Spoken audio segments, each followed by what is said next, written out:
ओम नमो भगवते वासुदेवाय। ओम नमो भगवते वासुदेवाय। ओम नमो भगवते वासुदेवाय।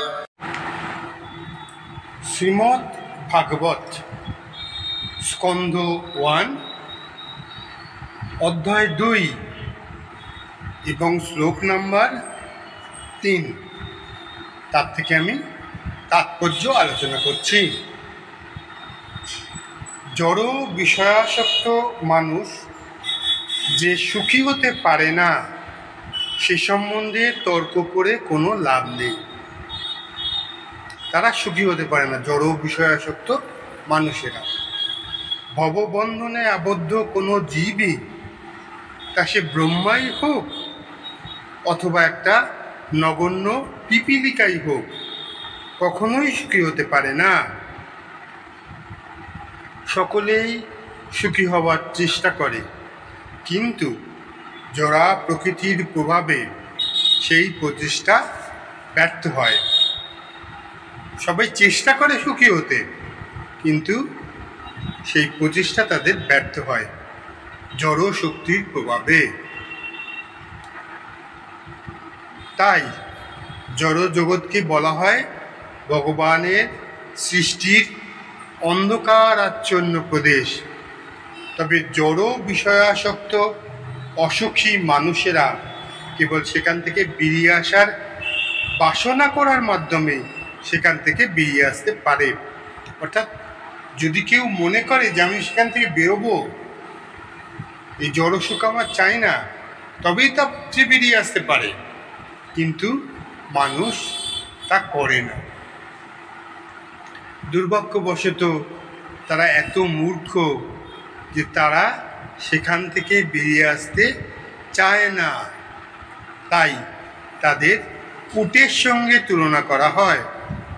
উট হচ্ছে যে উট কাটা চেবানোর ফলে তার ক্ষত বিক্ষত মুখের রক্তের স্বাদকে কাটার স্বাদ মনে করে এবং তা উপভোগ করে, কিন্তু সে বুঝতে পারে না যে তা কাটার আঘাতে ক্ষত বিক্ষত তার নিজের মুখেরই রক্ত।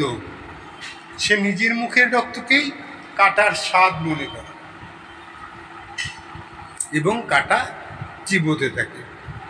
তেমনই জড়বাদীদের কাছে তাদের নিজের রক্তের স্বাদ মধুর মতো মিষ্টি বলে মনে হয়, এবং যদিও সে নিরন্তর তার নিজের সৃষ্টি জড় বিষয়ের দ্বারা নানা রকম দুঃখ দুর্দশা ভোগ করে, তারা দুঃখ দুর্দশা ভোগ করে, কিন্তু তবু তারা সেই জড় আবদ্ধ থেকে বেরিয়ে আসতে পারে না।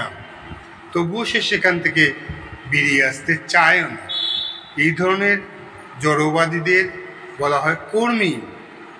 এইরকম শত সহস্র কর্মীর মধ্যে কেবল 2-1 জড়জগতের কার্যকলাপে পরিশ্রান্ত হয়ে সেই বন্ধন থেকে মুক্ত হওয়ার বাসনা করে। 2-1 সেই বন্ধন থেকে মুক্ত হওয়ার কামনা করে, বাকিরা তা বুঝতেই পারে না। এই ধরনের বুদ্ধিমান মানুষদের বলা হয় জ্ঞানী।